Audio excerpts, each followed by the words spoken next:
First Samuel chapter 13.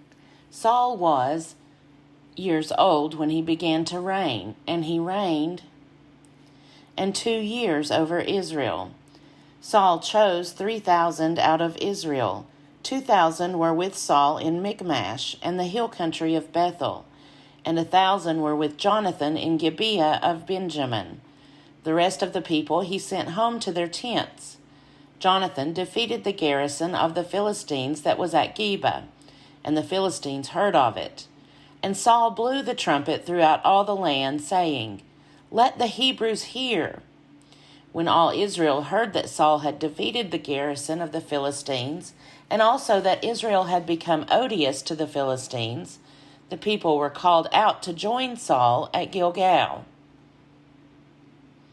The Philistines mustered to fight with Israel 30,000 chariots and 6,000 horsemen, and troops like the sand on the seashore in multitude. They came up and encamped at Michmash, to the east of Beth-aven.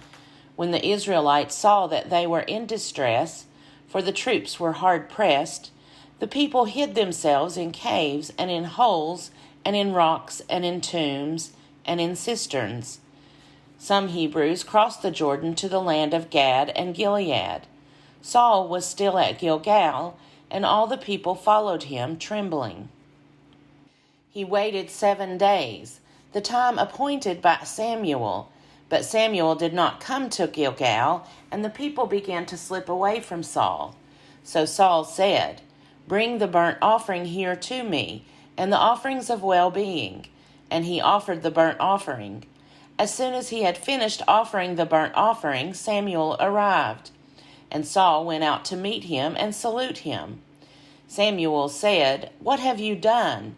Saul replied, "When I saw that the people were slipping away from me, and that you did not come within the days appointed, and that the Philistines were mustering at Michmash, I said, 'Now the Philistines will come down upon me at Gilgal,' and I have not entreated the favor of the Lord. So I forced myself and offered the burnt offering."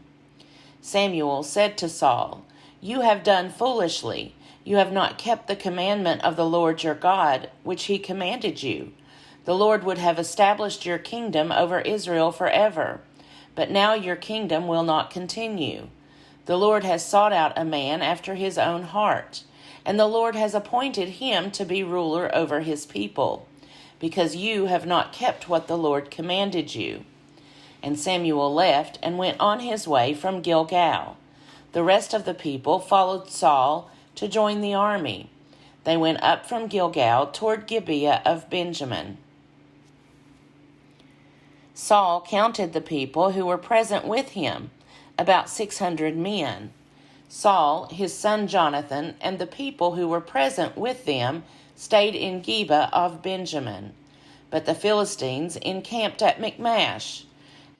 And raiders came out of the camp of the Philistines in 3 companies.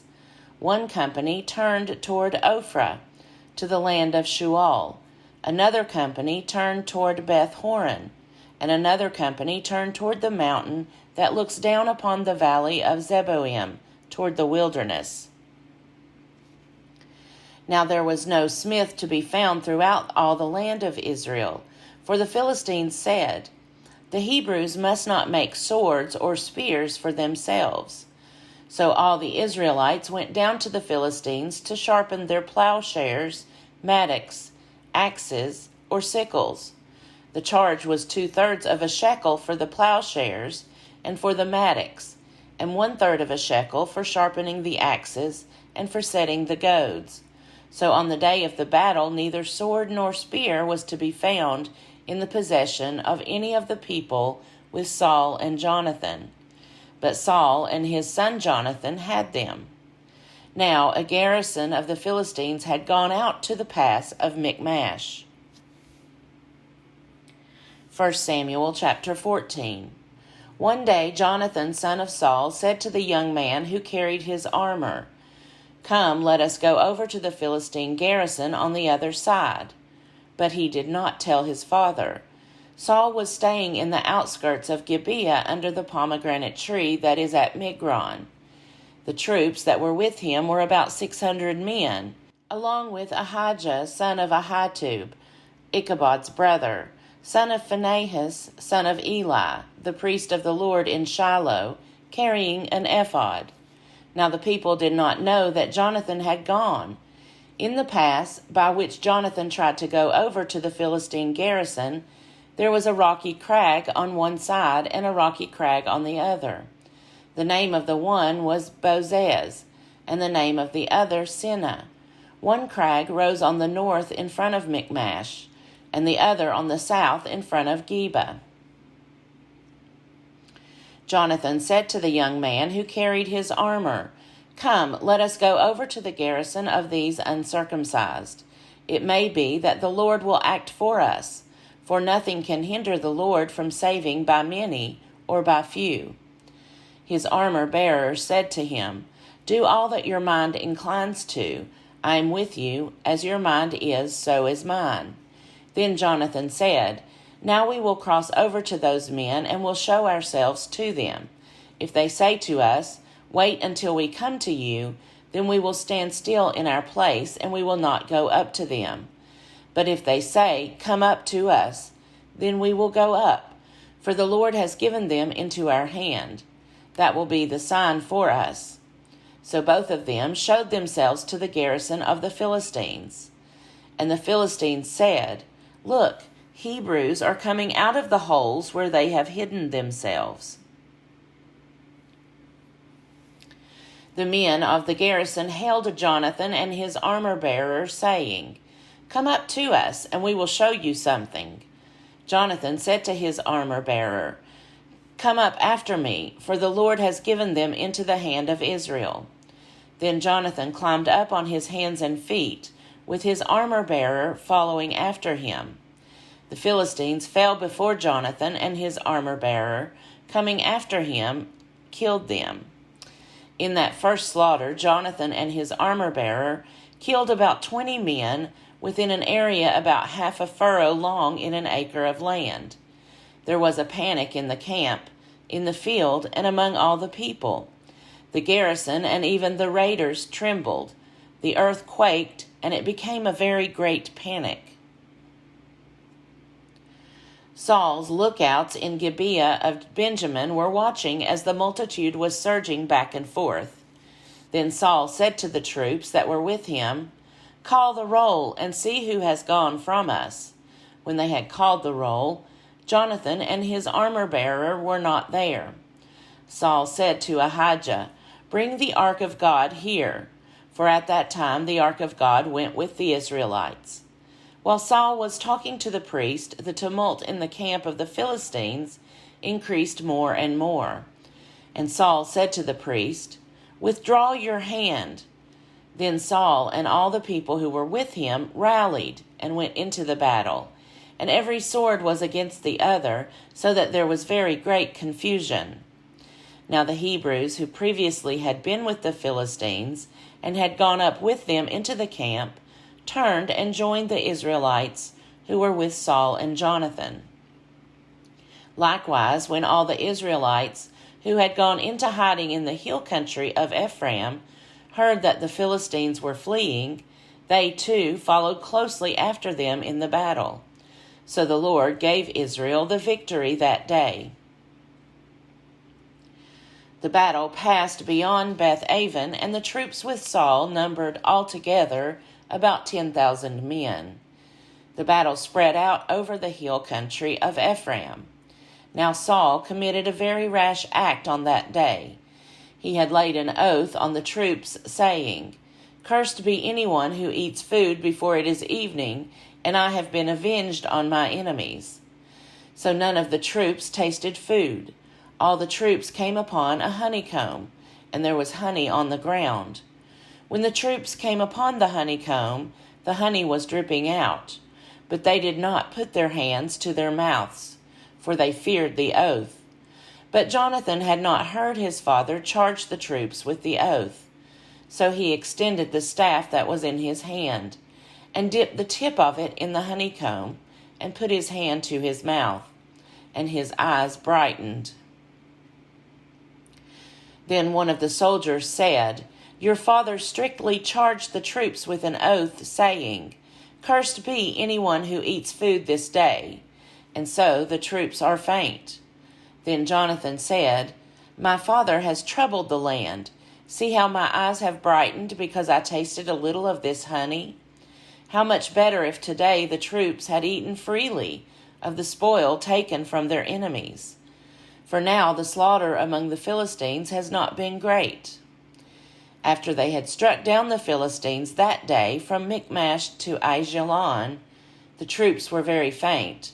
So the troops flew upon the spoil, and took sheep and oxen and calves, and slaughtered them on the ground, and the troops ate them with the blood. Then it was reported to Saul, "Look, the troops are sinning against the Lord by eating with the blood." And he said, "You have dealt treacherously. Roll a large stone before me here." Saul said, "Disperse yourselves among the troops, and say to them, 'Let all bring their oxen or their sheep, and slaughter them here, and eat. And do not sin against the Lord by eating with the blood.'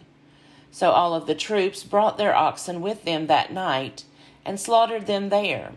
And Saul built an altar to the Lord. It was the first altar that he built to the Lord.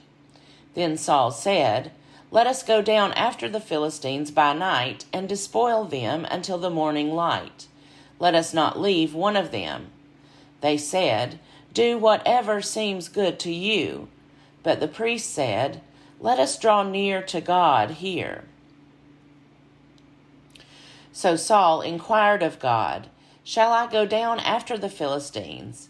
Will you give them into the hand of Israel?" But he did not answer him that day. Saul said, "Come here, all you leaders of the people, and let us find out how this sin has arisen today. For as the Lord lives, who saves Israel, even if it is in my son Jonathan, he shall surely die." But there was no one among all the people who answered him. He said to all Israel, "You shall be on one side, and I and my son Jonathan will be on the other side." The people said to Saul, "Do what seems good to you." Then Saul said, "O Lord God of Israel, why have you not answered your servant today? If this guilt is in me or in my son Jonathan, O Lord God of Israel, give Urim. But if this guilt is in your people Israel, give Thummim." And Jonathan and Saul were indicated by the lot, but the people were cleared. Then Saul said, "Cast the lot between me and my son Jonathan." And Jonathan was taken. Then Saul said to Jonathan, "Tell me what you have done." Jonathan told him, "I tasted a little honey with the tip of the staff that was in my hand. Here I am, I will die." Saul said, "God do so to me, and more also. You shall surely die, Jonathan." Then the people said to Saul, "Shall Jonathan die, who has accomplished this great victory in Israel? Far from it. As the Lord lives, not one hair of his head shall fall to the ground, for he has worked with God today." So the people ransomed Jonathan, and he did not die. Then Saul withdrew from pursuing the Philistines, and the Philistines went to their own place. When Saul had taken the kingship over Israel, he fought against all his enemies on every side, against Moab, against the Ammonites, against Edom, against the kings of Zobah, and against the Philistines. Wherever he turned, he routed them. He did valiantly and struck down the Amalekites, and rescued Israel out of the hands of those who plundered them. Now the sons of Saul were Jonathan, Ishvi, and Malchishua, and the names of his 2 daughters were these. The name of the firstborn was Merab, and the name of the younger Michal. The name of Saul's wife was Ahinoam, daughter of Ahimaaz. And the name of the commander of his army was Abner, son of Ner, Saul's uncle. Kish was the father of Saul, and Ner, the father of Abner, was the son of Abiel. There was hard fighting against the Philistines all the days of Saul. And when Saul saw any strong or valiant warrior, he took him into his service.